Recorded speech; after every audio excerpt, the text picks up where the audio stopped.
What is up, you guys? I originally made this video with my reactions and stuff to the the whole this whole thing, but I didn't like how long the video was.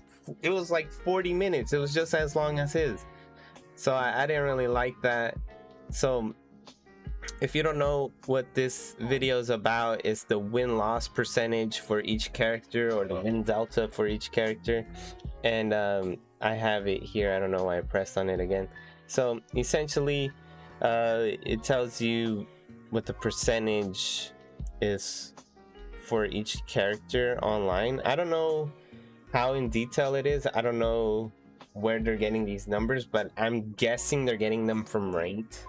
I'm guessing them that you're getting from ranked.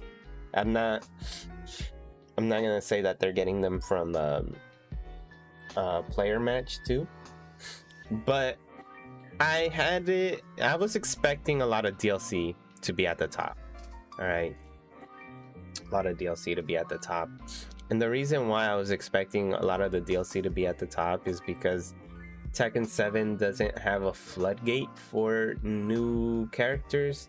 Other games like MOBAs, Rainbow Six, or some shooters like those champion shooters and stuff, they have some form of floodgate for you not to so you can't play that character in ranked unless 2 weeks have passed or something. And I also talked about it, but I hate how they release characters for Tekken 7.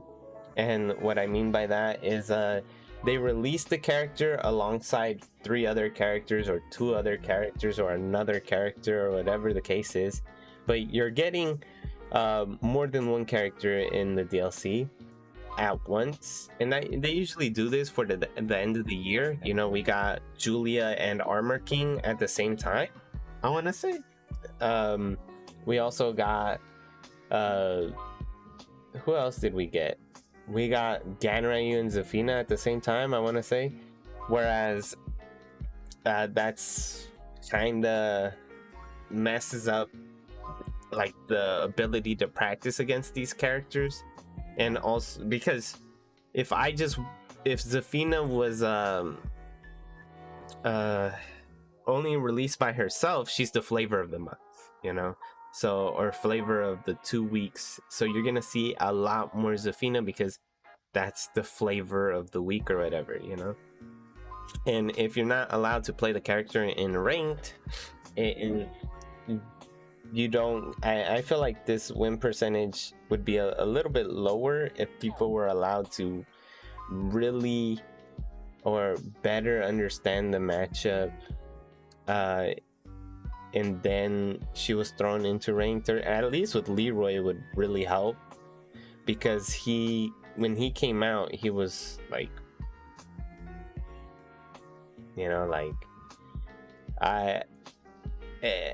it was, when I ran into him, office meme, No,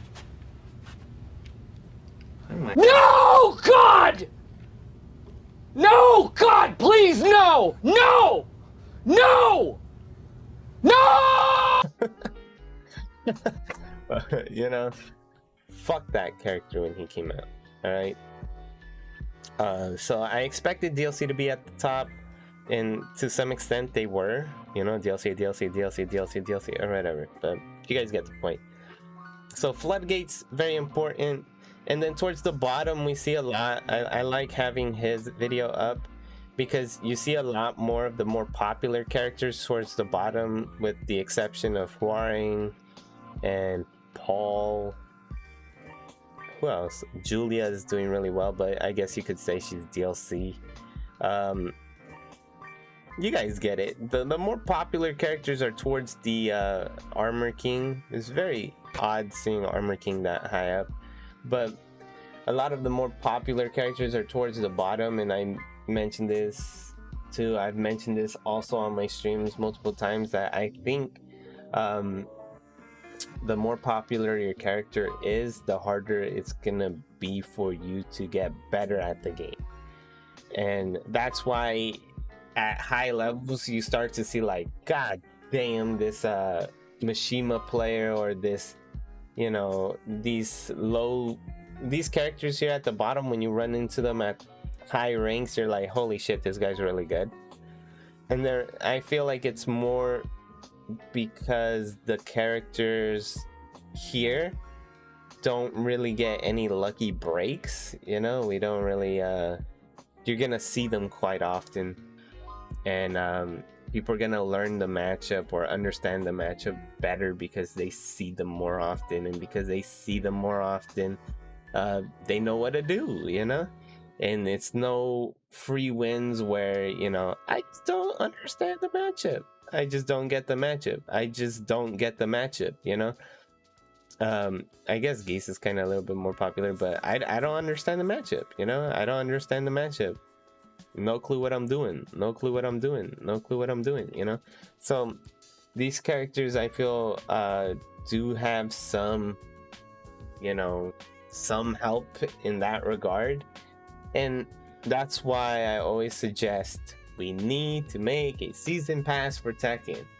You know, I don't care if they just give us shitty customization items or decent skins, I don't care. But the reason for it is because you're gonna see those characters more often, which is gonna allow people to better acquaint themselves in the matchup. You know, like imagine if tomorrow, okay, this is a bad example because I didn't have anything example, but let's just say Mother's Day comes along and they made a skin for Kazumi, all right, and you get to see Kazumi like every you know, people are playing her because new skin is really dope, you know. So you're gonna see a lot more Kazumi, which is gonna help you get better against Kazumi. If they did stuff like that for these characters, I feel like it would help people better understand the matchup. Like, let's just say Lucky Chloe is a good example. They make a skin, Easter Bunny skin for her, you know, where she's dressed, instead of like a cat girl, she's dressed as a rabbit girl, and people are playing her. Skin is cool, you know, has unique taunts for it, you know. And so you see her more often, you're able to learn with your character how to play against her, and then because of that, the next time you see her in ranked, I think it's gonna go a lot, or it's gonna go well for you, not as horrible as it used to be, because you saw the character more often for 2 weeks, you know. So it allows, like, there's gonna be situations that you see that keep reoccurring. I keep eating this move, or what is this move on block, etc., etc., and eventually you get good in the matchup. But Tekken doesn't have anything like that at the moment, which is why this hurts, I think, a little bit.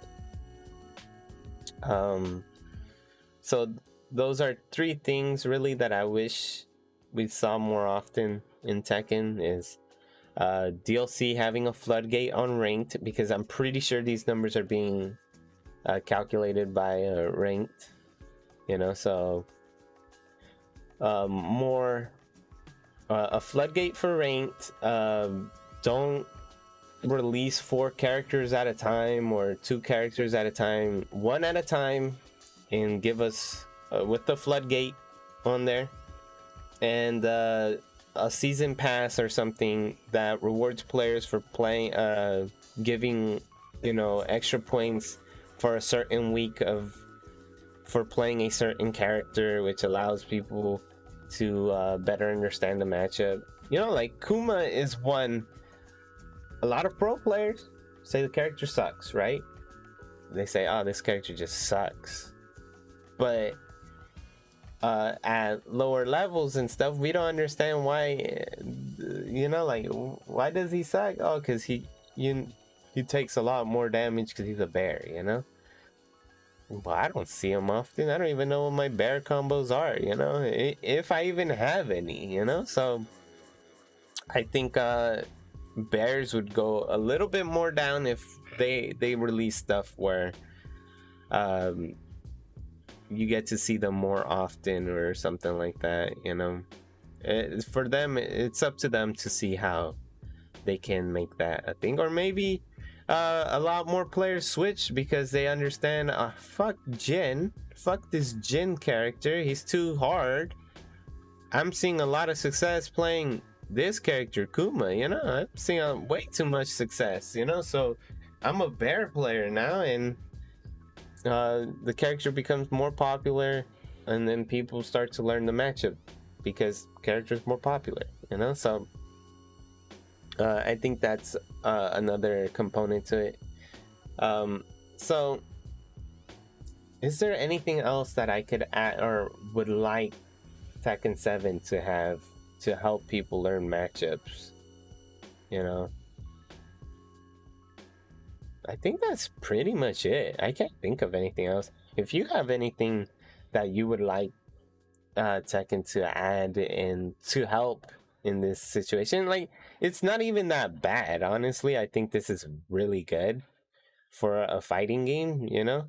Like, there is no character that's like 75% win rate. He just excels in almost every matchup, like Chun-Li in Third Strike or something, you know? I don't think there's anything like that, you know? So 54 is not bad.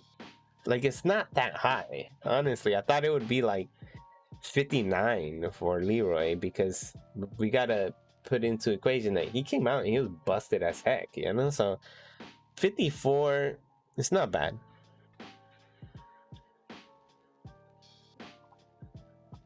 So this is very interesting though.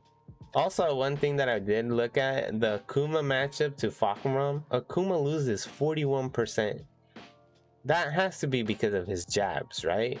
Or maybe the thunder kick. That thunder kick probably hits him out the air. He combos off of it. I don't know. I would need to watch a match of it to better understand. They also have things here where you can watch the videos to the to these matches. So I'll leave a I'm gonna leave a link in the description to the main man's video, and I'll leave a link in the description with the Google Doc information and stuff. So I hope you guys enjoy this small short video on it. But that's pretty much what I picked up from this. It's just popular characters more towards the bottom, less popular characters more towards the top. DLC is at the top as well, and I think it's more because no floodgates, no it's just whack. All right. So I'll see you guys in the next video. That was very short. It is way better than that 40-minute video that I recorded watching. It was like super long. Oh, look, some Yu-Gi-Oh! All right, but I was watching his video alongside doing some commentary on why I agreed and disagreed. But overall, the Fahkumram's at the top too, so that's really cool. Sad to see that us Mishima players are at the bottom, so I will make some content to kind of help them. As a Mishima player myself, you know. But I hope you guys enjoy your week. It is Monday, and enjoy your week. Have fun, don't do drugs, you know, all that stuff I'm supposed to say. Don't forget to like, comment, subscribe, whatever, hit the bell, do all that shenanigans. And so I'll see you guys in the next one.